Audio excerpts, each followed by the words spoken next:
in Amazon, there's a ton of different things which you need to consider to make your brand successful. So what we've done is we've compiled the 7-figure roadmap, which will show you exactly what we've seen brands need to actually succeed on Amazon. Of course, you're going to have to apply it to your brand, but these principles are going to be very important if you want to build a 7-figure Amazon brand. Let's get into the video.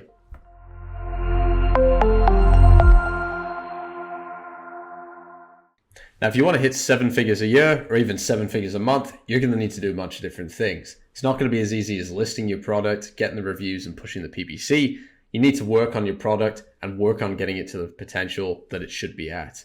So we're going to show you in this roadmap exactly what you need to do, things you need to look at, tick off your list to get your product to that point, as well as give you some ideas on how to optimize your PPC, as well as expanding into new products. There's going to be specific things you need to go for to make sure those product launches are a success, and we're going to show you exactly how to do those. Now, we have a brand here which we've applied this to, and as you can see, year-on-year growth is pretty incredible. And these are the sort of things you can achieve if you have the right backing, you are able to invest in your business, and you do things correct. Obviously, this is running at a pretty good TACoS, just below 10%, so it's pretty good for the brand. And if you do things right and you get good organic sales, you can achieve results like this. But the one thing is you're going to need to follow all these steps. You're going to have things in check, and that's going to be really important. So first, we're going to start with PPC. And it's going to be arguably the most important thing because this is what's going to drive the traffic to your listing. If you have no traffic, your listing is not going to take off. You want to be setting up foundation campaigns. And in particular, you want to have phrase exact, phrase video, and exact video. And these are going to be the most important things you want to run on hyper-relevant search terms. Now, when it comes to search terms, you need to be picking based on getting a certain amount of clicks a day. It's no good having a search term where you have a CPC at like say $5, you've got a $10 budget, and you're only getting 2 clicks a day. It's not going to do it for you. So what you need to be doing is aiming for 100 clicks a day if you can.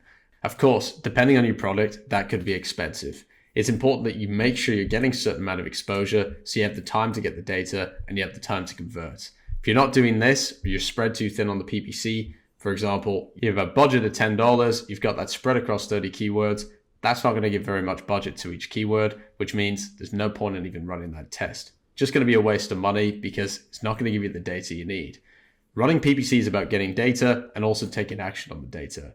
Amazon is a very manual optimization process, so you need to be doing things manually, optimizing things regularly, and checking things out. And also, it goes to the placements as well. You need to be maximizing top of search and also looking where you convert the best. Most likely, it's going to be top of search, but rest of search might be an option for you as well, and the same with product pages. We typically see conversion rate is higher on top of search, so that's where we'd recommend you put most of your focus and get your products to top of search. That will be more expensive in some cases, but it's worth it really, depending on what your product is. Now, setting bids correctly is going to be very important as well. You could just add the suggested bid and go with that, but potentially you might be missing out on top of search. So what we'd recommend is bid at the higher end to the middle. So you don't want to go too low to the point you don't get any placements or you're on product pages, for example. You want to go at the higher end so you have a chance of getting top of search.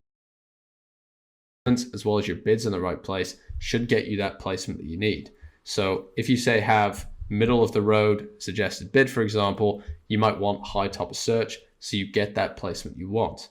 And then that way you're not spending as much on rest of search and product pages. So very important to be setting up your PPC correctly. And if you do it in this way, you're going to have a good opportunity. Obviously, there's other campaigns you can be running, but if you want to optimize for profitability, these are the ones you want to start with. Obviously, you can go with branded keywords, product targeting, sponsored display, a lot you can do, but this is what I would start with. Now, if you don't have your conversion rate optimized, you're not always going to perform well. You might get lucky and you might perform well right at the start, but if you don't perform well, there are things you can do. And obviously, you want to ensure your listing copy is up to scratch. You want to make sure you have a very good explanation on why your product is better than others. You don't just want to be a copy of what everyone else is doing with a lower price point and be competing on price. That's not going to do you so well. So you want to be using an us versus them comparison chart, showing why you're better, showing why your product should be purchased, and that will help with your conversion rate. Now, reviews are going to be a bit harder to get because obviously you can only get them when a customer leaves genuine feedback. Of course, you can use the Vine program, but you have to have a good product to actually get good reviews. If your product is below 4 stars, you're going to really struggle. And that's when you're going to see conversion rate actually decrease. If you're above 4.3, chances are you're going to be performing a lot better. So what you want to do is aim to sell really good quality products. Make sure you're above that star rating, and that's going to really help your conversion rate. Don't sell cheap stuff because that will have an impact on your rating. When it comes to your images side of things, you also want to use professional images. Don't just cheap out on images, get proper ones done. It may cost you a bit of money, but it's going to be worth it in the long term. Think about it like this. If you want to have a good conversion rate on your product, people are going to look for higher end photos to actually see if this is a genuine brand. So having things right and having things set up properly is going to make a big difference. Same goes with your A+. You want to have A+ content on your listing and show people you're a brand. You're not just a product being sold by some seller. You're a proper brand. You're selling on Amazon. You have your landing page set up properly, and that's what people want to see. And obviously, using that real estate to actually demonstrate why your product's better is such a good opportunity. You can add videos in there. You can add more text. You should be using all that. And it helps with SEO, of course. And of course, when it comes to everything else, you should be A/B testing listing copy, price, and the images. A/B testing is going to be very essential to your business. So just because you make a very good image doesn't mean you shouldn't be testing more. When it comes to the holiday season, you should be trying images that are maybe themed towards the holiday season versus your main image. And then obviously you can change it back in the new year, but maybe you find something works better at certain times of the year, around certain holidays. So A/B testing is going to be very important. And I would put that as a big priority for your brand. Now, arguably, one of the most important things about your business is managing the inventory properly. And this is something that we see all the time where brands stock out of inventory, messes up their sales ranking, and then it causes issues. So what you want to do, firstly, is find suppliers that have good reviews and can deliver your shipments on time. We've seen brands where they have their shipments delivered late. That impacts their Amazon listing because they run out of stock. And then they have to spend the money to regain the rankings afterwards. So what you need to do is find reliable suppliers, build up good supplier relationships, and make sure you're ordering a bit extra at times just to make sure you can cope with any additional demand. You don't want to be missing out on any surges in demand, particularly if there's organic sales coming in. Now, something your supplier might be able to do is offer you trade credit. And it's going to be more relevant if you have local suppliers. But the one thing you want to do is check with your financial advisor or accountant first before you start using these, because you are taking out debt to actually finance these orders. So you want to make sure that you have an established listing with track record so you can finance that order. You don't want to have a situation where you order on credit terms and you can't pay the bill afterwards. That will potentially ruin your credit, ruin your business, and also ruin the relationship with the supplier, which if you want to continue to sell that product is not something you want to happen. So do talk to a financial advisor on this and make sure that this is the right thing for you. But this can be a very useful tool for most businesses to actually grow their sales, particularly when you have surges in demand. If you're coming up to Q4, for example, you can put higher orders in without fronting up the order. And then that way you can sell through it within that, say, 30-day period, and that will help out your business. So do check with your accountant if it's something that you can do, but it's something that most businesses can use. Of course, next is utilizing the PCP program as well as pallet deliveries to speed up inbound times on Amazon. Now, this is going to be more relevant in Q4, but it may be relevant at other times when there's peak demand. What you want to do is use UPS and the partner carrier program to send in a certain amount of boxes. So that way you get restocked quicker, and then use pallets for the rest because that's cheaper. Obviously in Q4, pallets take a long time to be received.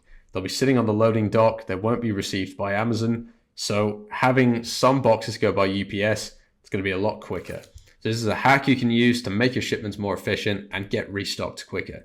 Hopefully alleviates any gaps between when you get your stock and when it's received on Amazon. Now, forecasting is going to be ever more important. And I know for your first order, it's going to be harder because that's going to be tester inventory.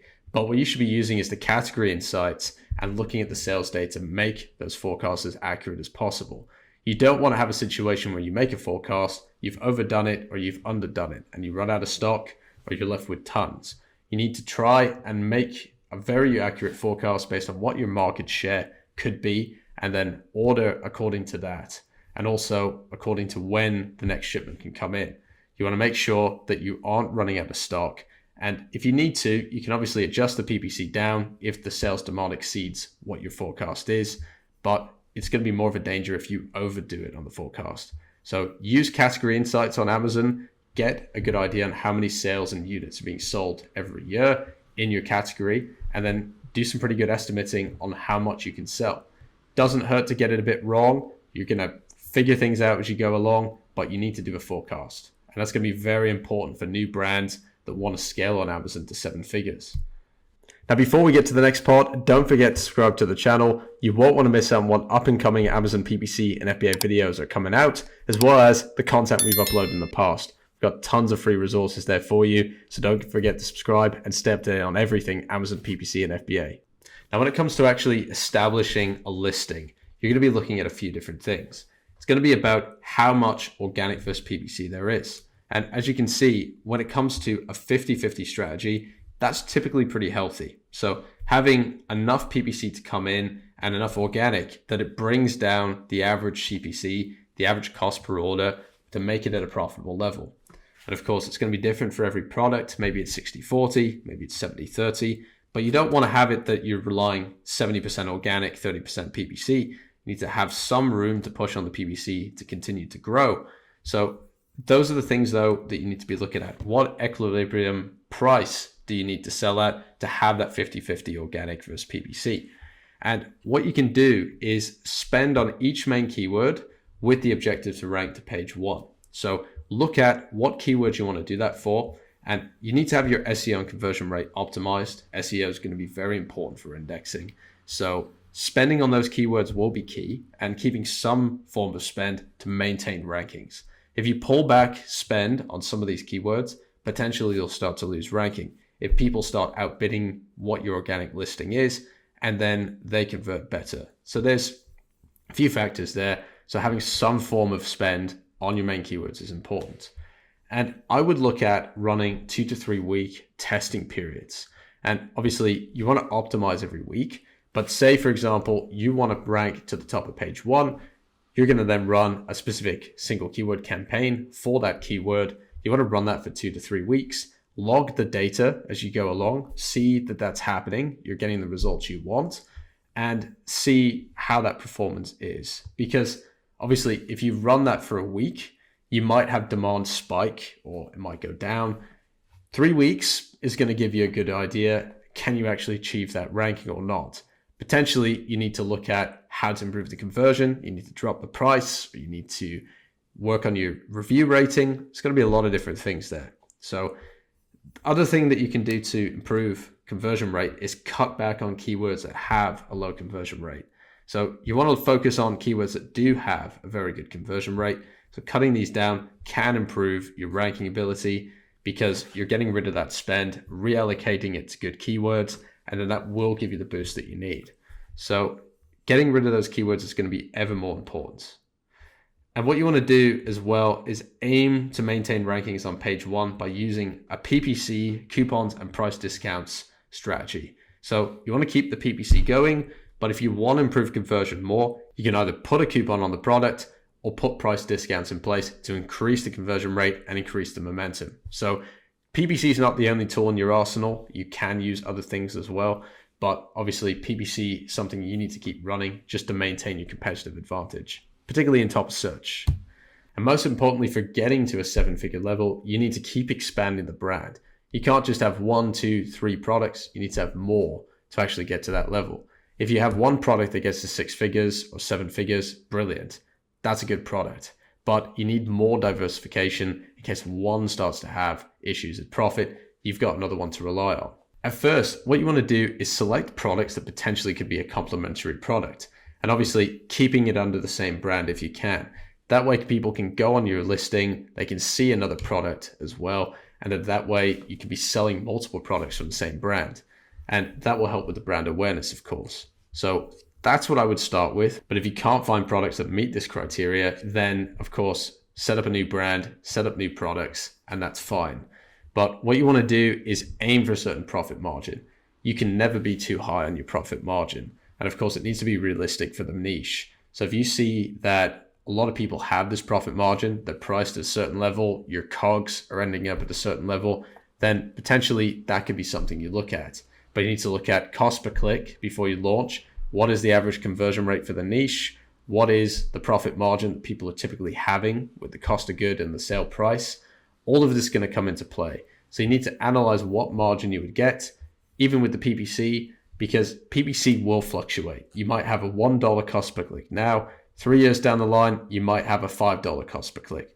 That's a bit excessive, but maybe $3 cost per click. So you need to be prepared for that. You need to have enough margin in there for you so that you can absorb cost per click changes. And that way you do have the ability to rank for that product and spend the money that's needed to get it going. It's also important to actually launch products that are unique. You don't just want to set up a cardboard cutout of what your competitors are doing. If you can make it different, make it different. It's going to make a difference, and it's going to help you compete with those lower priced as well as those higher reviewed products. When people are looking at your product, it's like I was saying earlier, you need to explain why you're better. And choosing products that are differentiated, that's going to make a big difference. So you need to do that, as well as you need to have a specific PPC budget for the product. I see it all the time where people launch a new product, they don't have a specific PPC budget. Maybe they expect to spend $50 a day. They expect to use their existing budget that they have for other products. And that then either takes spend from the existing products, or the small budget that they allocated to that product, maybe it doesn't get enough clicks. And back to what I was saying before, you need to be getting a certain amount of clicks to get a product off the ground. So it's going to be very important for you to do this and do it in this particular way. And one last point that I haven't put on the slide here is that you need to be prepared that some of your products that you launch aren't going to succeed. Sometimes it happens, right? You're not always going to get a home run each time. But if you launch multiple products, you're going to have the best chance of doing that. So when you do a product launch, try out a bunch of different products at the same time. That, of course, means you have to spend more money on PPC, you have to spend more money on inventory, but it diversifies you a bit. So that's what I would do. Make sure you have all of that. You have multiple products that you're launching, as well as you follow the roadmap to the letter and get everything set up in a proper way. I hope you found that helpful and hopefully give some insights on how to properly structure your brand, as well as how to take it up to 7 figures. Of course, if you need assistance with this, you can contact us below, KickstartPPC.com, schedule an audit with us, see how we can help you out. It's not always easy if you have a lot of products to actually do all of these things yourself. Have a good eye on the PPC, as well as manage all these different things in the business. So feel free and contact us, and we'll be able to help you out in the process. And of course, don't forget to subscribe to the channel, stay up to date with everything Amazon, PPC, and FBA, and we'll see you in the next video. Bye.